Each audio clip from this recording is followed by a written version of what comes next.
Want to listen to this Ivory Tower Boiler Room or True Crime and Academia episode ad-free? Head on over to our Patreon and join either the ITBR student or the ITBR professor level. Both levels of membership have a 7-day free trial. With the ITBR professor level, you also not only get access to all of our video episodes, like listening or watching Scream Part 2, you also get access to the Ivory Tower Boiler Room and True Crime and Academia book clubs. The book clubs are going to each be a 1-hour private Zoom. I'm hosting the Ivory Tower Boiler Room. Mary DiPipi's hosting the True Crime and Academia ones. So with the ITBR professor level, you get access to all of our video and audio episodes, plus our book clubs. And make sure you download the Patreon app on your phone for such an accessible, easy to use way to consume our content. Okay, can't wait to see you all on Patreon. Hi, this is Dr. Andrew Rimby, and before you hear such an exciting episode, I want to remind you all that when I'm not here hosting the Ivory Tower Boiler Room, I am running my small business, the Ivory Tower Boiler Room, where I am consulting with clients. It includes academic writing consulting, social media, podcast, and expanding your media footprint. So I have clients I'm working on graduate school writing with them. I can work on thesis writing, dissertation writing, essay advice, college admission essays, undergrad college advice, graduate school advice. I also am working on a client's small business right now and expanding her social media footprint. I can work on how to create a podcast with you or how to expand your podcast audience. I also can just help you expand your media footprint in general.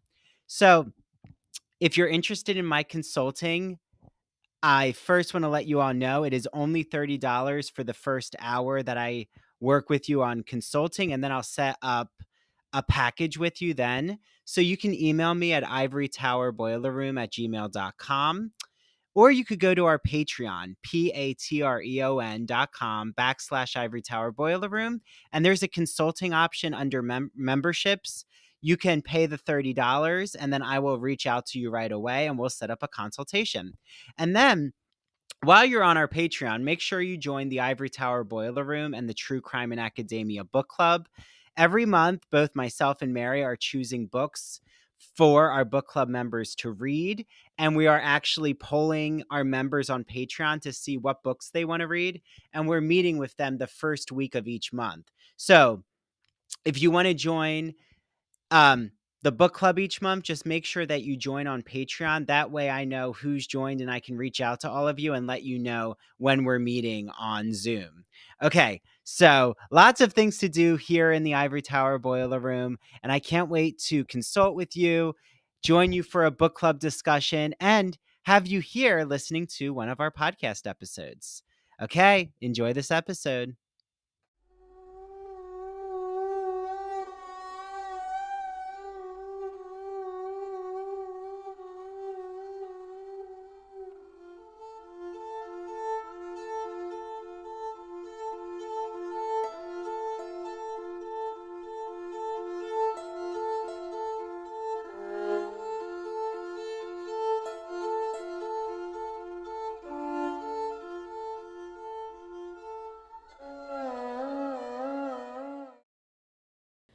Hey, true crime friends. Welcome back to another episode of True Crime and Academia. I am your host, Mary DiPipi. I hope you all had a wonderful week this week, and I hope you have a very spooky Halloween weekend ahead of you. I'm actually going to a Halloween party tonight. I'm very excited. I'm going as Stevie Nicks, but specifically from the Rumors album. From like all of my years of dance, I have like all these point shoes, and I have a pair that is black. So that kind of inspired it. I'm not actually using those shoes though, because they're up in the attic, and I don't feel like getting them. I have other ones that I could just color real quick, and it would be fine.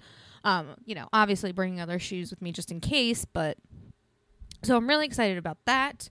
I'm bringing a tequila shot that I'm just going to mix with a little bit of gold dust. and it's going to be a gold dust silver tequila shot. So, and I'm serving it with a little silver spoon and a little half of a lime wedge, most likely. So, yeah, I'm excited. It's going to be a good time.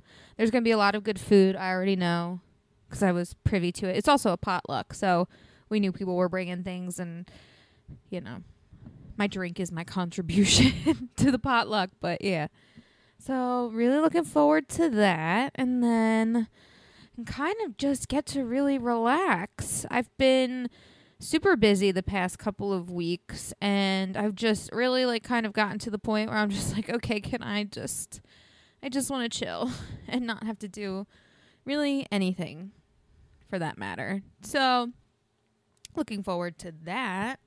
So I'm also not sure when exactly this is going to be happening. From my understanding, it might be closer in December, probably, or not closer, but in December. I had a doctor's appointment recently. I do have to get a little small procedure done. Nothing's super wrong with me or anything. I was diagnosed with a hernia last December, and now it's just getting to a point where it's bothering me all the time. So I'm just gotta get that fixed. So if at any point in December a normal episode doesn't come out, that could possibly be why. But I will let you guys know as it gets closer. And yeah. So these next couple episodes, I should say, are very much in line with the case we covered last week, the shooting at the University of Texas Tower. So it's going to be a little rough. If this is not your deal, I totally appreciate or, understand if you have to skip the next couple of episodes. I get it. There are certain things I want to kind of discuss. It is definitely a different type of mass shooter situation as far as the potential causes or reasons why it occurred in the first place, or not occurred, but why this person wanted to do this, unfortunately. So, do what you gotta do. It is also our first news update, unfortunately. This past Wednesday, tragedy struck Lewistown, Maine. At around 7 p.m., shots broke out at a bowling alley called Spare Time Recreation. Shots were later heard shortly after at a nearby restaurant called Schmengee, Schemengee, Bar and Grill. In total, 18 people died and 13 people were injured. Now, it was said that 7 people were killed at Spare Time Recreation, 8 people were killed at the Bar and Grill, and then 3 people who were injured. So technically, initially, 16 people were injured, but 3 of those people passed in the hospital. So, yeah, it's so sad. But, and this is just the fucking country we live in, everyone. I hate it. I hate it. I really do. I don't know. It irks me that we're the only country in the world that has such a huge problem with it, but yet no one will do anything to fix it. And this is why we are where we are. Thankfully, police have named a person of interest in this shooting, 40-year-old Robert Card. A warrant has been issued for his arrest for 8 of the 18 counts of murder, though officials have said that more charges are likely to be filed against him. As of right now, Card is on the run, on the loose, and a manhunt is currently underway. Multiple shelter-in-places have been issued for the residents of Lewistown, and they have been urged to lock all their doors and windows and to not approach Card if they see him, because he is obviously considered to be armed and dangerous. Surveillance footage from that night shows Card in dark pants, a brown shirt, and light-colored shoes. If you see him, please contact your local authorities immediately, and again, do not approach him. Hopefully, though, soon enough he will be caught and, we'll be talking about his trial. But again, it's so sad, and I feel horrible for the families of his victims, both deceased and injured. Lastly, in this news update, home improvement star Zachery Ty Bryan is in the news again. It's a quick little update just because there has not been much information other than what I'm about to tell you. So the actor will be serving 7 days in jail after pleading guilty to felony assault. This is in connection with his domestic violence dispute.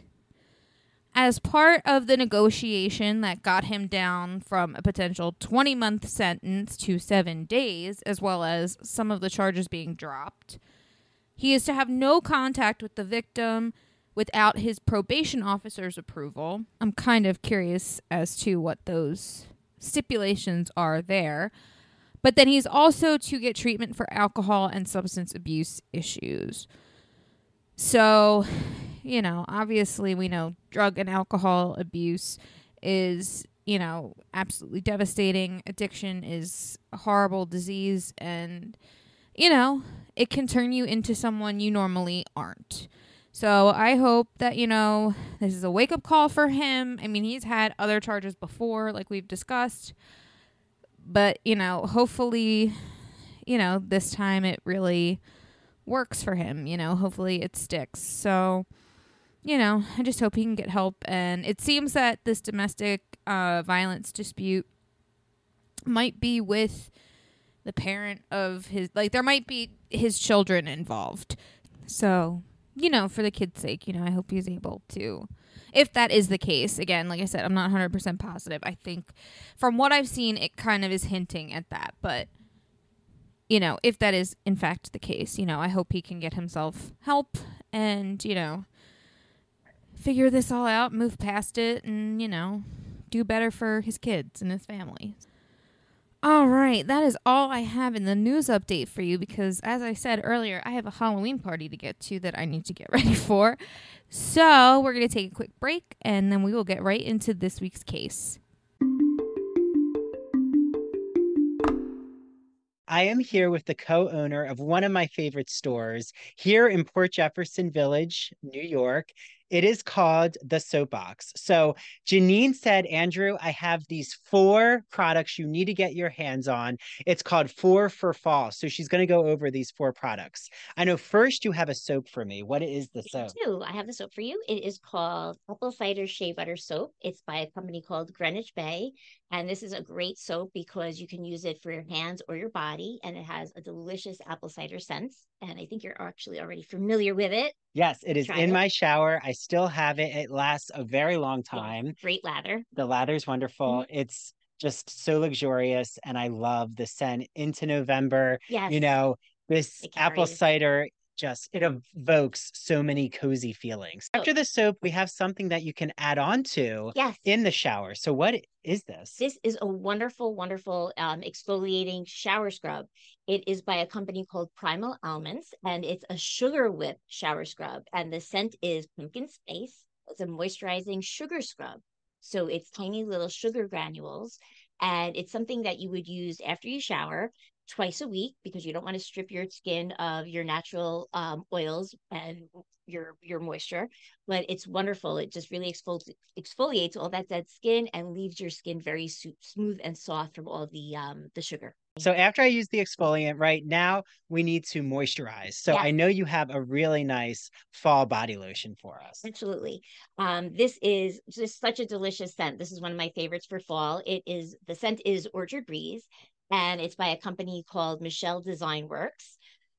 This is another product that you can use hand and body. It's great. You can place it on your vanity, just a couple of pumps for your hands, or use it on your entire body, but it's shea butter based, so it's extremely moisturizing. It's just wonderful, and the scent is just lovely. We need something more deep for our face. Everyone wants face masks, and I know that you absolutely love this company and this brand. This is one of my favorite masks by one of my favorite companies that we carry and we support. The company is called Farmhouse Fresh, and they're right out of Texas. The mask is called Splendid Dirt, and it's a nutrient-rich mud mask. It consists of pumpkin puree, And the benefits of this mask, it's a pore minimizer, a radiance booster, and a skin degunker. So it's an all-around great mask. If you really want a boost of radiance, it brightens your skin and it really cleanses your pores. If they live on Long Island or near Long Island, what is your address for them to come into the store? We're located at 18 Chandler Square in Port Jefferson, New York, right in the village. And if you can't make it, you have to come in because we just have so much fun stuff in here, so many wonderful products. But if you can't make it in, please give us a call. We're more than happy to ship any of these wonderful products to you. Call us at 631-509-1424. You could always reach us on Instagram at the Soapbox NY, or you could always check us out on our website, Soapbox NY. And Yeah, there's I so think many that's ways to about it. Yeah, access your so many products. ways to reach us. And Janine is more than happy, and Mariana, the other co-owner, My mom, actually. yes, Yes, my are mother. so willing to take your orders Yes. via phone, via Instagram, and I can't wait for everyone else to enjoy these luxurious products. Are you afraid of the dark? Sorry, I had to, everyone. It's Dr. Andrew Rimby. Happy spooky season and gothic and horror, just all the vibes. I am so excited to talk about Broadview Press, who you might know helps sponsor our podcast. They're an independent publisher in the humanities since 1985. Did you know they have so many horror novels that you need to get your hands on? They have Frankenstein, of course, by Mary Shelley. They have Dracula by Bram Stoker, one of my favorites. They have The Strange Case of Dr. Jekyll and Mr. Hyde by Robert Louis Stevenson, Edgar Allan Poe's Poetry and Tales. Oh, they just have so many gothic novels that you all need to soak your teeth into, bob your teeth into. Some kind of Halloween metaphor is appropriate there. They also have academic books like Dr. Jeffrey Andrew Weinstock's The Mad Scientist's Guide to Composition. So if you're a writing professor out there, you need to get your hands on that. And they also have a gift package called Mystery Horror Sensation, which if you don't know what to choose, just choose the Mystery Horror Sensation gift package. Just a reminder, you get 20% off on broadviewpress.com, link in our show notes. Just use the code Ivory Tower, all lowercase. Ivory Tower, 20% off all your books on broadviewpress.com, all of them. I can't wait for you all to hear our next Broadview Press guest. It's coming in November. And definitely when you buy one of their horror or gothic novels or books, just make sure you tag us on Instagram at Ivory Tower Boiler Room and tag them too at Broadview Press. I know they'll love to share it. Okay, everyone. Be careful if you're reading in the dark. I don't want you to get too scared. Turn a light on. Bye, everyone. Hi, did I mention that it's spooky season? This is Dr. Andrew Rimby, and guess what?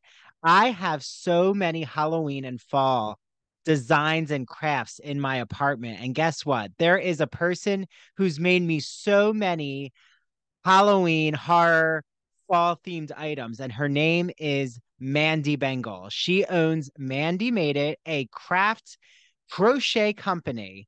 So Mandy talked to me and said, Andrew, I want everyone out there to know that if they mention ITBR and that they heard my ad, that I will give them a free ITBR t-shirt. So make sure you mention ITBR and order from Mandy crocheted pumpkins that she actually is using cinnamon sticks as the stem, which is a brilliant idea.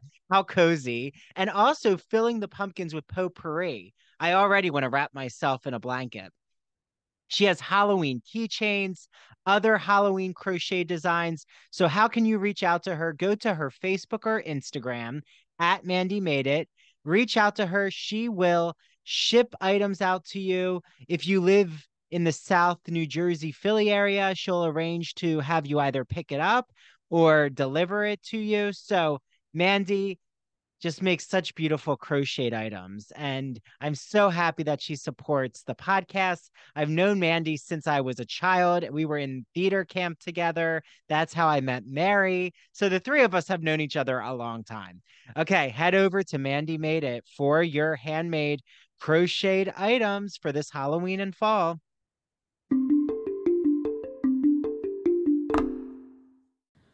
On the morning of April 16th, 2007, a student from Virginia Tech named Seung-Hui Cho took 2 handguns, a 9mm Glock, and a .22 Walther P22, and massacred 32 of his fellow students before turning the gun on himself and taking his own life. Cho was born on January 18th, 1984, in South Korea. At the age of 8, his parents and older sister moved to Centerville, Virginia, to start a new life. Cho's parents ran a dry cleaning business to support their family. Cho's older sister, according to an uncle only known as Kim, told Korean reporters that she was the more talkative and outgoing versus Cho, who was very shy. He also mentioned that his sister, Cho's mother, would talk about her daughter more than her son. So by all accounts, it seems that Cho was kind of the black sheep of his family. The only known childhood interests that he had included basketball, writing, video games, and he might not have been totally interested as a hobby, but he was very skilled in math. Now, early on, Cho became the victim of bullying by classmates and other wealthy members of his church.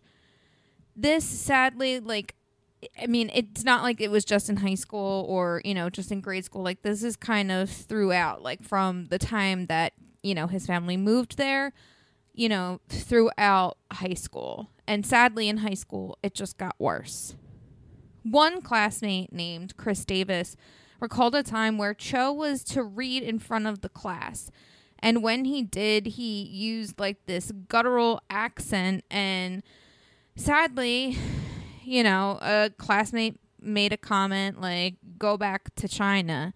And, everyone just laughed. So, we're getting bullying, but also racism.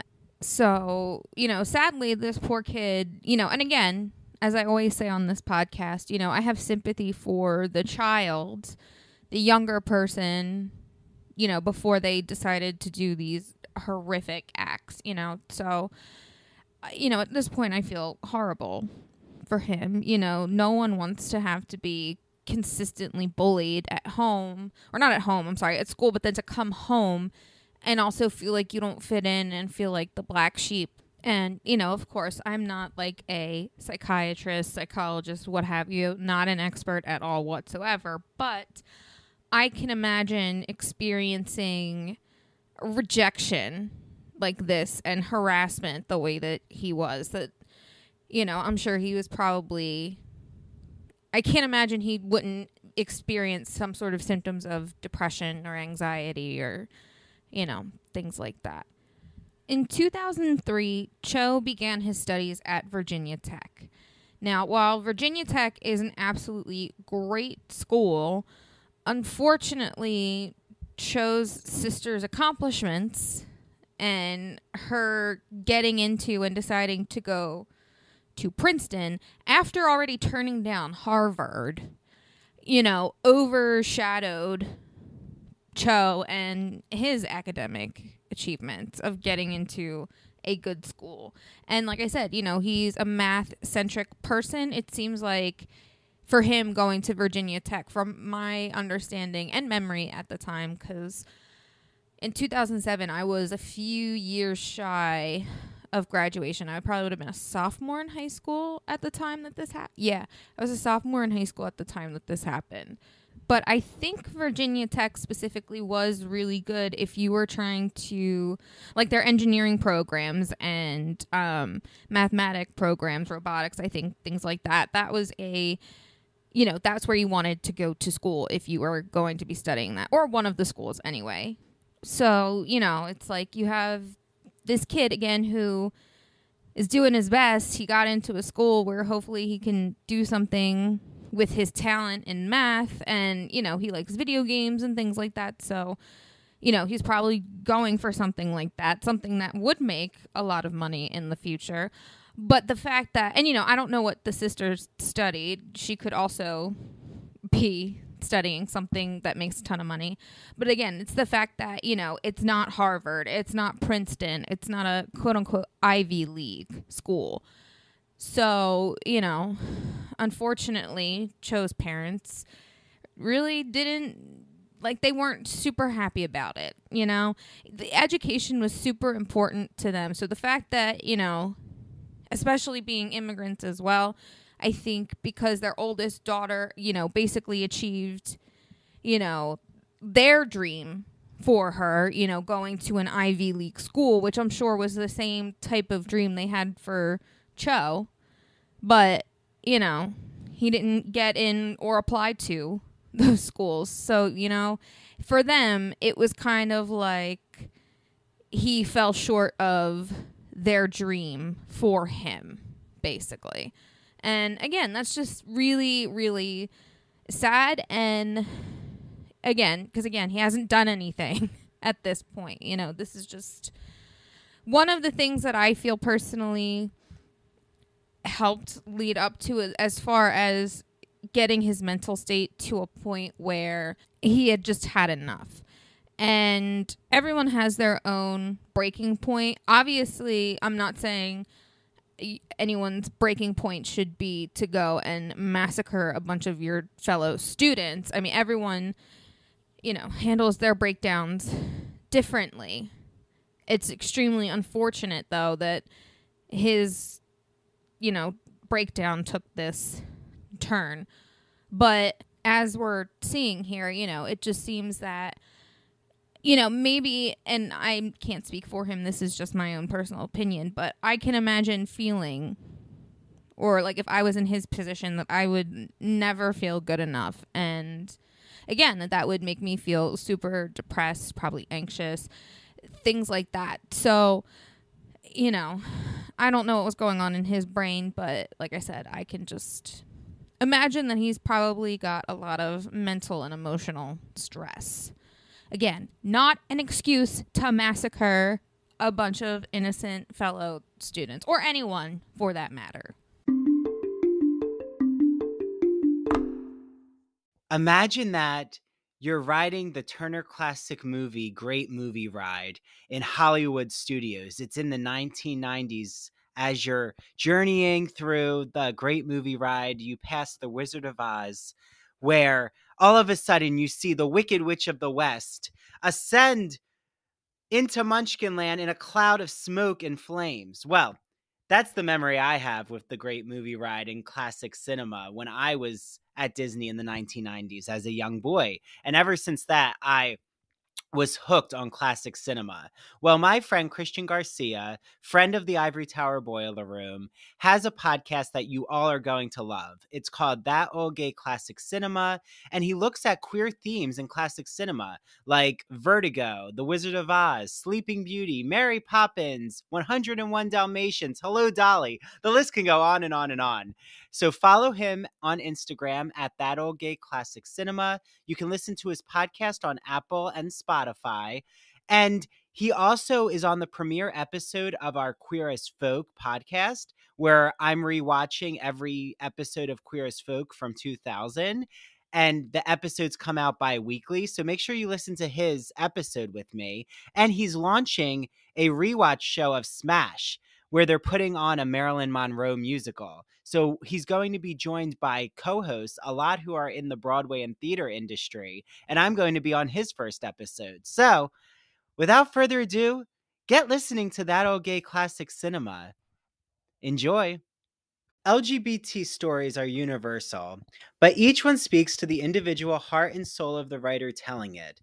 Do you have a story to tell? Or have you been moved by an LGBT book, film, painting, television show, or other form of media? Then the Gay and Lesbian Review wants to hear from you.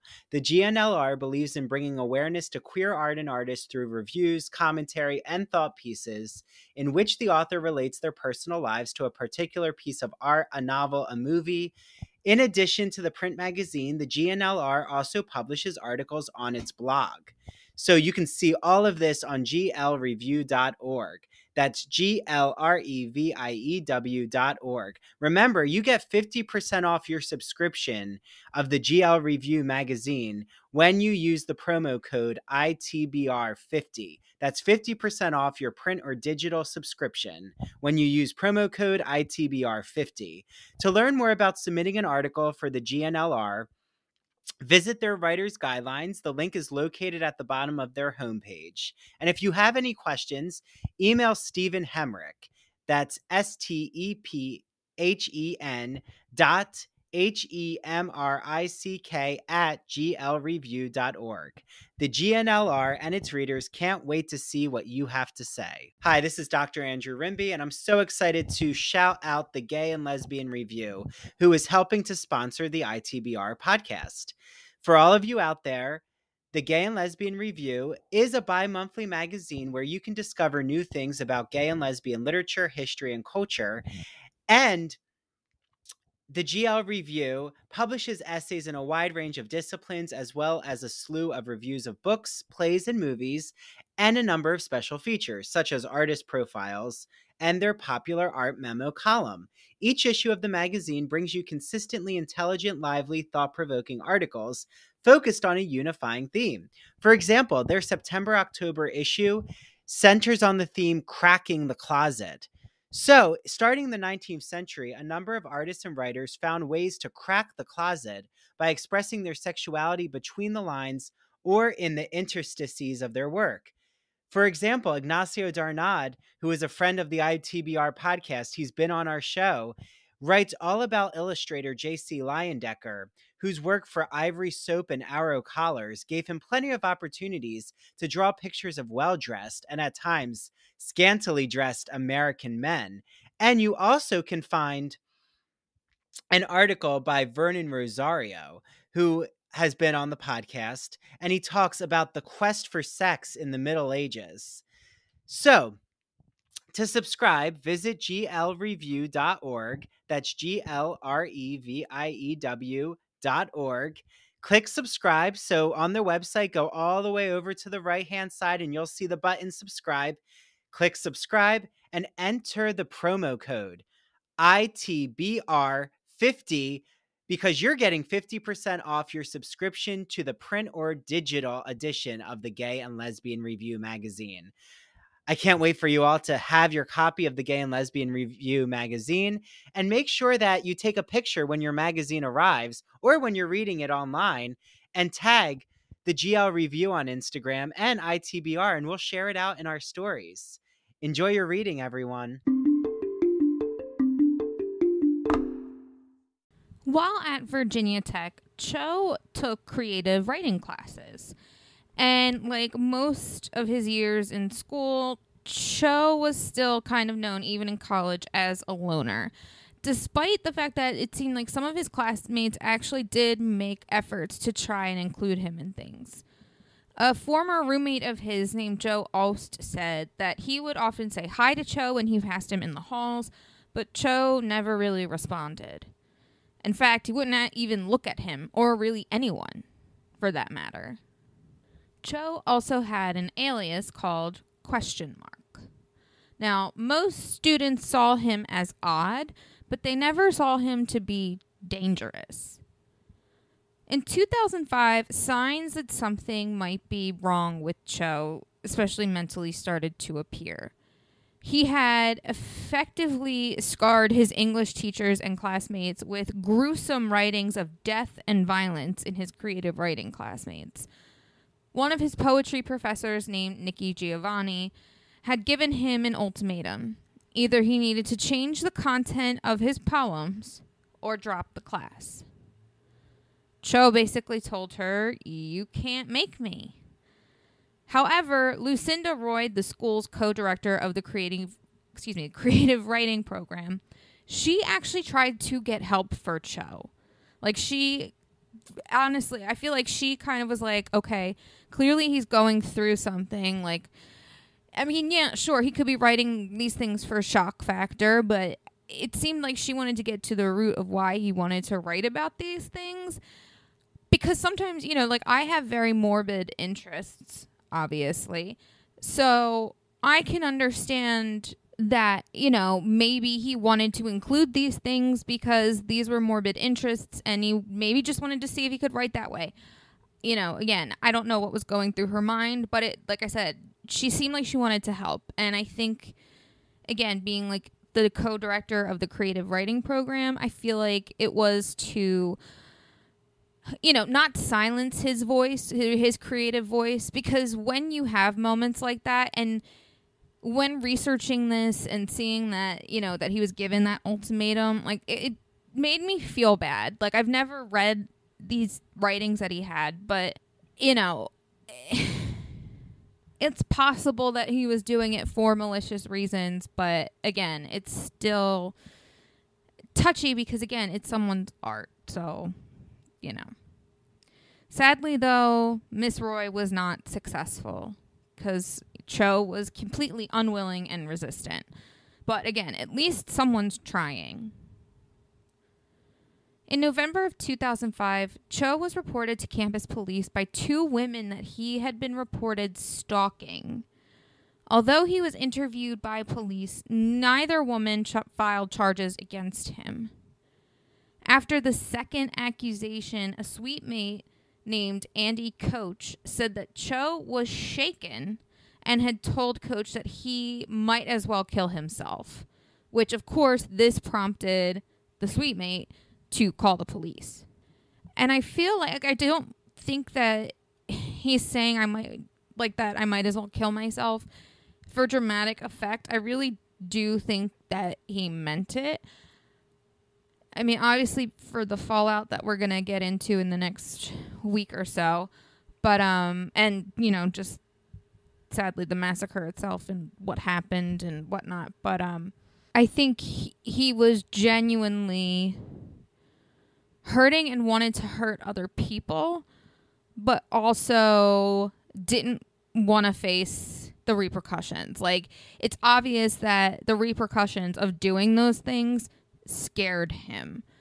So, again, I'm not trying to make excuses for him. I hope I don't sound that way. I'm just trying to maybe shed some light on the mental state that this guy was in, because, some people don't think it's important. I like to know the why.